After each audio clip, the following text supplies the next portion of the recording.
So the units from 2019, did you have both of them done in 2019? We just bought this a year ago, so. Okay, something I want to show you in here. If you want to take my flashlight and peek in, just look at where these coils start to go into the evaporator coil. At the bottom there, you see how it's starting to rust out? Yeah. We the best, the best, the best, the best, the best. All right, so number 5, we've got Jason Lowe, you get 10 points. And you'll see how the points break down here in a second. My name is Jason Lobo. I'm with Best Air Conditioning and Plumbing. I'm an air conditioning tech.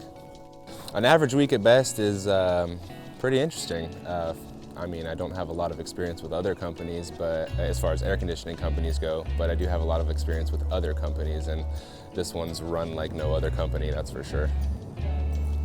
So we just got our first call of the day. I plugged it into the GPS, found out about how far away it is, take a look at the account, and see what the history looks like, see which technicians have been out there before. Once I get a good idea of what I'll be heading into, we're going to call the client now and establish contact and let them know we're on the way. Oh, maybe.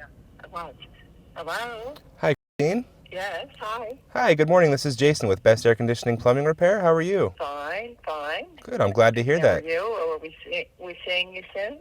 Yes, actually. I was just calling to confirm our appointment this morning and let you know, according to my GPS, I'm about 35 minutes away. All right, great. We'll see you soon. Awesome, I'll head that way now. Okay. Okay. Do you have any... Okay, never mind. All right. All right, we'll see you shortly. Yeah, okay, thanks. Bye-bye. Okay, bye-bye. Oh, she must be busy this morning, but we'll get over there quickly and see if we can get her taken care of. So we've got it plugged into the GPS. We're gonna go back to the account. We're gonna hit dispatch, and we're on our way.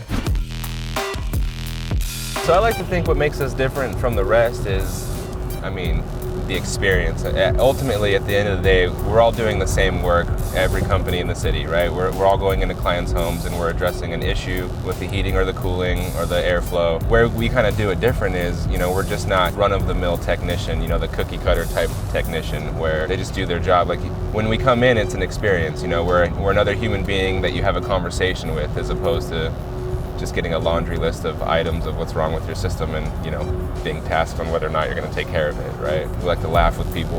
I think that's what it might come down to. There's a multitude of other things that we do differently as far as the process goes. The gist of it is, I believe, it's the experience, it's the experience you have with us when we're in your home. We make you feel at home, we make you feel like friends. The call is just an overall good time when we're out there for the most part,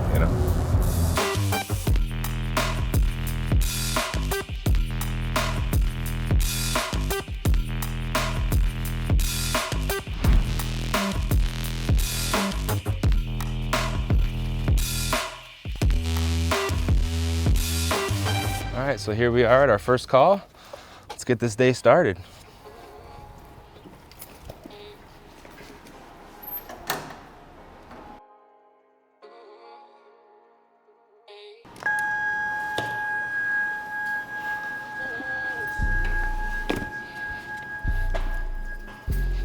This place is like a maze. 3 is where we're going.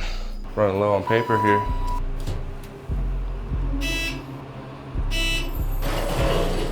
When it rains really heavy out here, all of this is full of water and they're like sweeping it off the edges.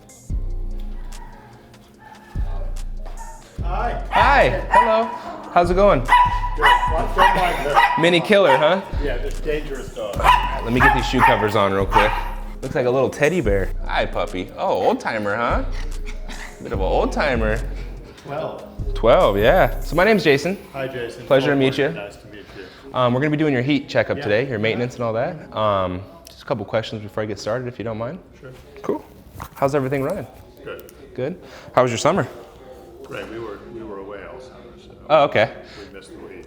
Oh, beautiful. Do you leave the system on while you're away? Okay. Keep the temperature at around 80 degrees. 80. About 80? All right. I'm assuming no issues over the summer or anything? Okay. How about last winter? Any issues or anything like that? No, you guys, I think, replaced, the... Yeah, so we did some work on there. We did a filter, a P-trap, and stuff like that. Cool. All right. I guess before I get started, is there anything that you want me to specifically put my hands on? Any concerns or anything? All right, should be fairly straightforward checkup then. Okay. If you have any questions at any point, feel free to fire away. And is it okay if I see myself in and out? Because I will go outside and check the unit out. Okay, cool. Awesome. Let's get started. So the cool part about these checkups is we have a form that we follow that takes us through, you know, the whole list and everything. So we'll start with the data tag. Get a picture of that bad boy. Typically, if this was a newer system, this is when we would go ahead and put those details into the system, like the model and the serial number. But we've been out here to this unit before, so there's no need to do that.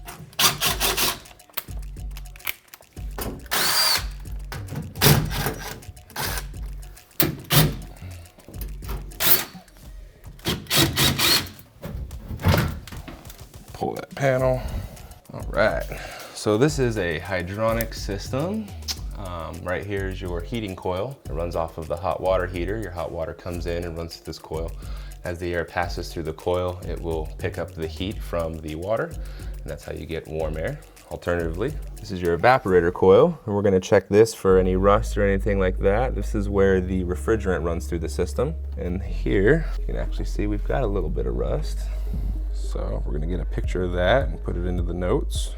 This is something you want to keep an eye on because these capillary tubes right here, they're under a lot of refrigerant pressure. As soon as you start to compromise the structural integrity of those tubes by rust, that pressure will be enough to burst out of that pipe, effectively rendering your system useless at that point. And we're gonna go turn the thermostat on real quick. All right, I'm gonna just turn the heater on now. Might get a little warm for a second. Awesome. I'll try to be as quick as possible. Dog's got some spunk in him for 12 years old, huh? Okay, so this guy's gonna turn on now. First thing we're gonna do is we're gonna check the amps on our Taco pump. 0.84 is the max. So we're looking for something, you know, below that. And we're pretty far below that, so we're looking good. Snap a photo of that bad boy, give it the green on the checklist. The heat exchanger. Looks pretty decent. They've obviously got some good air filtration in here. I'm gonna open this bad boy up. So what they actually have is a MERV 11 filter cabinet, which is an April Air product. It's got a filter that goes in and lasts about 8 to 12 months on the time frame. This one's getting a little dirty, it looks like, so we might actually recommend this one get replaced. Luckily, we do carry them in the car, so they just slide in just like that. And they got this cool little cabinet right here that just goes on there. So you only have to replace that once a year, and then you don't have to put filters in at your normal return. You kind of just close that bad boy up and you don't have to worry about it. So next we're gonna check the blower motor and make sure the amps on that are good. So we're running about 11 amps, that's pretty decent. What we're gonna do though is we're gonna compare that to the manufacturer data tag, 11.5 amps. So that actually tells us it's running a little bit higher than it should be. So now we're gonna wanna take extra care to look at the capacitor that it's hooked up to and make sure there's no issues there. If the capacitor is good, it's probably a solid indication that that motor is on its way out the door. They don't last forever. Take a look at the control board now. Nice and pretty. Want to check the wire connections. Here we're good. Usually try to get a photo of a nice pretty control board whenever I get a chance to. Put this panel back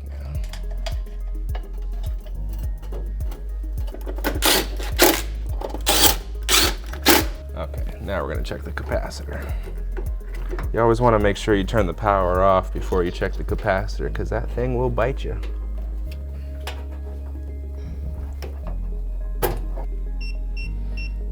Go to microfarads.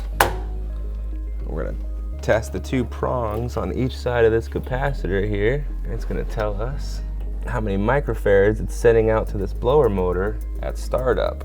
Now, if this capacitor is low, it could be the reason why this motor is running higher than expected, but looks like it's not too bad. So this is a 15 microfarad capacitor.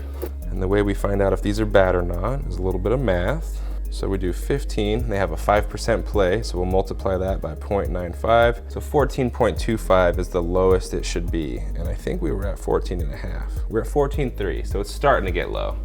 It's almost at the cusp of failing. So we'll definitely want to bring that up with the homeowner and let them know that it's like something they should take care of before it becomes a problem. This is the chance to do the preventative maintenance, essentially. So we've pretty much finished up the checkup with the indoor heating unit, the heating coil.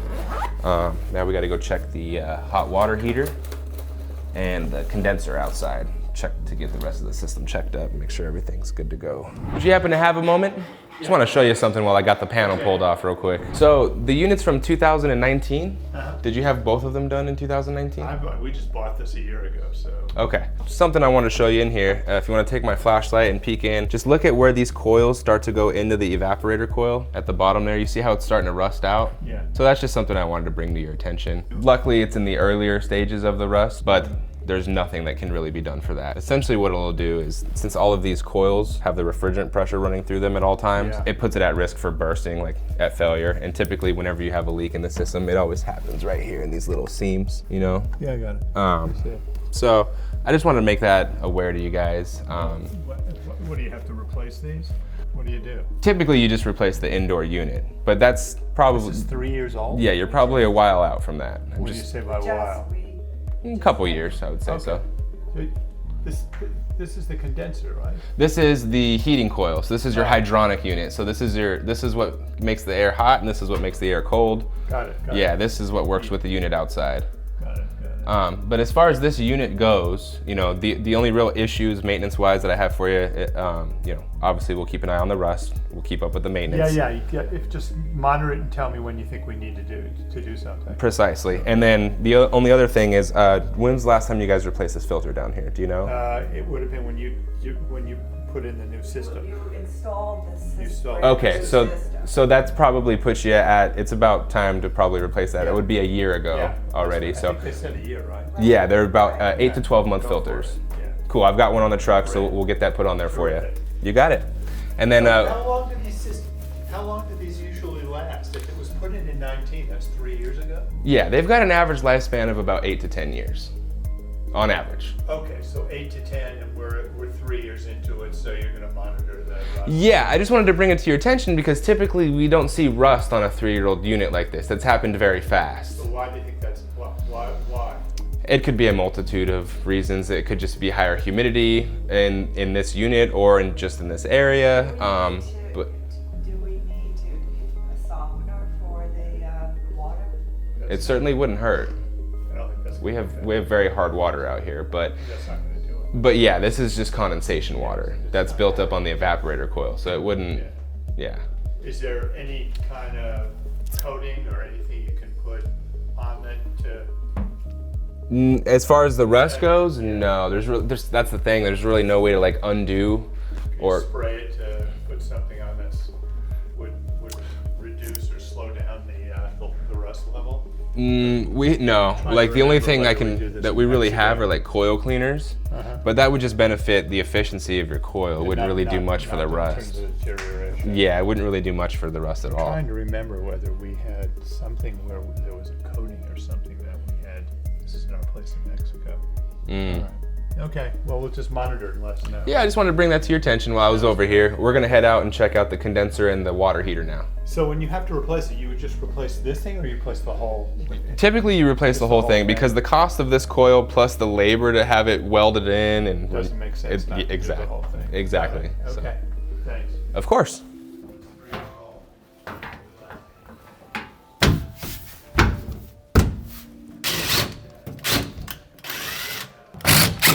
There we are.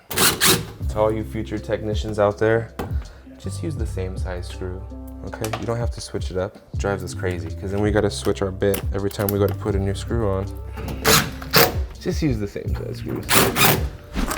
Usually, I don't spend too much time on the condenser checkup, because we're here for the heating checkup, but I'm still gonna wanna pop in, Make sure everything's hooked up nice. Got no burn signs. All the wires are good. Everything's nice and clean and pretty. That's pretty much, you know, the majority of the time we'll spend looking at the condenser. Because again, you know, we're out here for the heater. We'll go through all of this, usually in the springtime, and get this guy thoroughly checked out. But it's always nice to put eyes on it while you're here and just make sure that you don't have any issues or problems going on. We're gonna go check this water heater out now. It should be right here in this closet. And we've got a tankless. There we go. Got a good photo of the data tag. And we're gonna check the water shutoff valves. Make sure everything wiggles the way you want it to. And then we're checking for, you know, stuff like this, like corrosion points, hard water. This is kind of like what we're looking for on the joints and seams. Anytime the hard water starts peeking through a little bit and causing some corrosion. Do you guys know about how old this water softener is? It's a year old. Oh, okay, it's brand new. Usually they wrap them. That's probably like old damage then, years prior, you know, before they got this installed. Water supply lines look good. And luckily, since, you know, they've got a tankless, there's not a whole lot to check on this one. It's pretty straightforward, so just give it some green bells and we're good to go. I didn't go over it while we were over there, but that blower motor, it's amping a little higher than I would have expected to be amping. It's got an 11.5 amperage rating maximum per the manufacturer. It's running at 11.8, just slightly over, but it's hooked up to a capacitor that's running low, and that's probably why. Would you like me to replace that capacitor while I do the air filter? What's a capacitor? What is it? I can show you right now. The motors, they send out a certain amount of microfarads to that motor when it calls for it to turn on. It helps get it up and running. Got it. Yeah.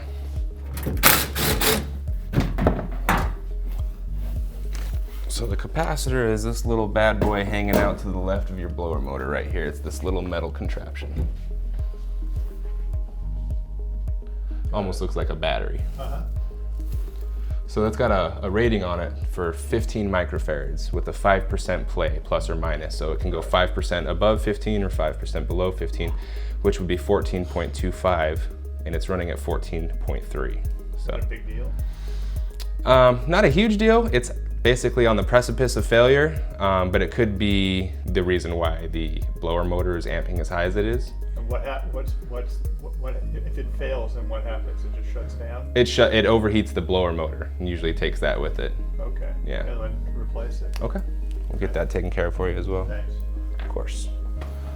All right, capacitor and the new MERV 11, and then a signature in that little dotted box at the bottom, and we'll get it rolling. I gotta run all the way back out to the truck though, so give me about 15 minutes. Oh.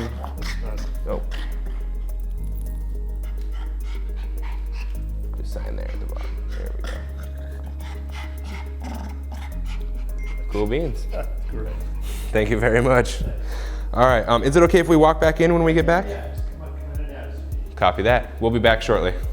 They're gonna go ahead and have us replace that capacitor that's running low. So we got a 15 microfarad capacitor we're gonna put in. Let me see if I have a skinnier one in here, because I don't wanna use this big one if I don't have to. And there it is. There's my skinny guy. All right. And then I've got a filter in here that they're gonna have us replace. There's that bad boy. So this will have an 8 to 12 month lifespan in your system, you know, up to 1 year here. And then we have the 216, which has carbon built into it. This is specifically for your allergy and asthmatics. This will last only about 6 months, but it'll catch about twice as much of the stuff as this guy does here.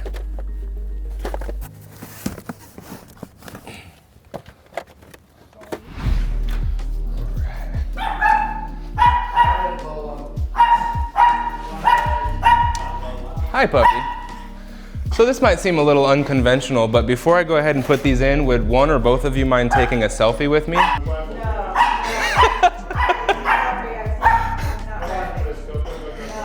He's getting a kick out of that.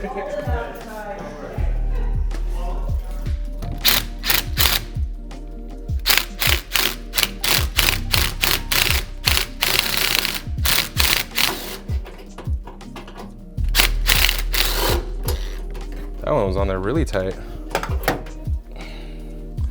All right, so there's our old one. I mean, you can even see it's dented a little bit. The top of it's all rusted out. So that's probably why it's starting to go bad. That's our new one. A little side-by-side comparison there. Nice and shiny, brand new. What you wanna do is you wanna attach the leads of the fan, the blower motor, to each prong.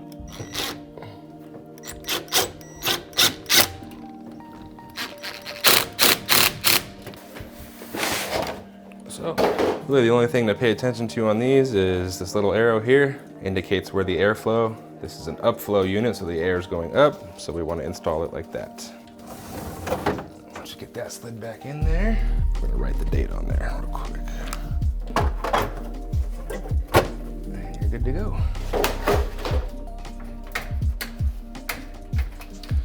Okay. Always remember to turn your unit back on.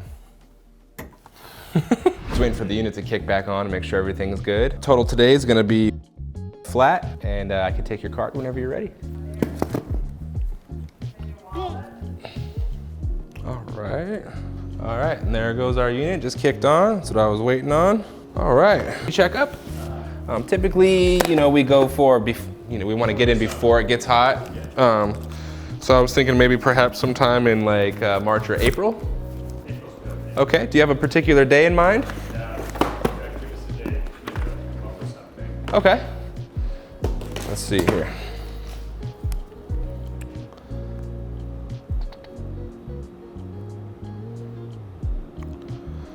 How's April 10th? It's a Monday. April 10th, Monday, Chris. Air conditioning. Where is it? I'm sorry. April 10th, air conditioning. Mondays, it doesn't matter. Monday. No. Monday's not Easter. I don't, doesn't matter. I want to check. Let's see. It's on the 9th, the day before. No, I'm good now. Okay, so how's, Why not tomorrow? yeah, let's do the 17th. 17th of April, because the closer to the summer. April 17th. April 17th, okay. I mean, we could do March if you want, that's not a problem. April 17th. Okay, Because I know we'll be there. 17 it is. And then same time frame, would you prefer the morning? Yeah, absolutely. Perfect. All right, in that case, we'll see you in April. Good, thank you very I much. hope you have a great winter. Thanks. Pleasure meeting you. Okay. That's all she wrote on that one. We're gonna call the office and close out, and then they'll send us our next call. So we're finally here at the next call. I'm gonna go in and do what we do. Client's name is Terry. It's a really long driveway. Nice house too. Beware of dogs. Okay, yeah, we'll keep an eye out for that. Hello, How you doing? Terry? Yeah, she's not here, but Oh, yeah. hi, I'm Jason. Hi, Jason. Nice to meet you. We're here for the heater checkup today. Sure, what part of the house do you need access to? Wherever the furnace is located. It might be in an attic, in the... Bedroom. Let me put the dog up. I'll be right back. Perfect. All right, so this client did not want to be on camera or have, the inside of their home on camera, so obviously we're not gonna take the cameras in. I'm gonna go knock out this heat maintenance. We're gonna check the furnace, check the blower, the capacitors, all the electrical components, the control board, the whole 9 yards essentially. We're gonna look at the ductwork, make sure we've got good airflow and everything like that. Make sure the burners fire up and that we've got good heat exchange, and then I'll see you guys shortly. Okay, so we just finished that checkup. It went pretty smoothly, pretty straightforward. Unfortunately, the homeowner's not on site for me to go over my findings with them, so I'm gonna have to do a detailed write-up of everything and get it emailed over to them. It looks like we've been out here once before as a company. We replaced the air conditioning portion of their system, so they have a new condenser and evaporator, but it looks like they elected to not replace the furnace. The furnace appears to be original with the home, 2004, somewhere around there, and we found a couple developing issues with it. The capacitor was dead, like at the last job we were at. The blower motor was over amping. There's some significant burning spots on the control board, which indicates a portion of the system was drawing in more amps than it was designed to. Probably that blower motor due to it being hooked up to a dead capacitor. And yeah, it was just the overall system was very dirty, so it doesn't look like the ducts have been cleaned in quite some time. But if you pan around and look where the house is, it kind of makes sense. It's on a gigantic dirt lot. There's going to be a lot of dust in this area. So, houses that are in areas like this where we would normally typically recommend a duct cleaning every 2 to 3 years, you're probably going to want to get this done biannually, once every 1 to 2 years instead of 2 to 3 years, I would say. But other than that, we're just going to get this typed up and put the forms together and get them emailed to the client and give them a call and go from there.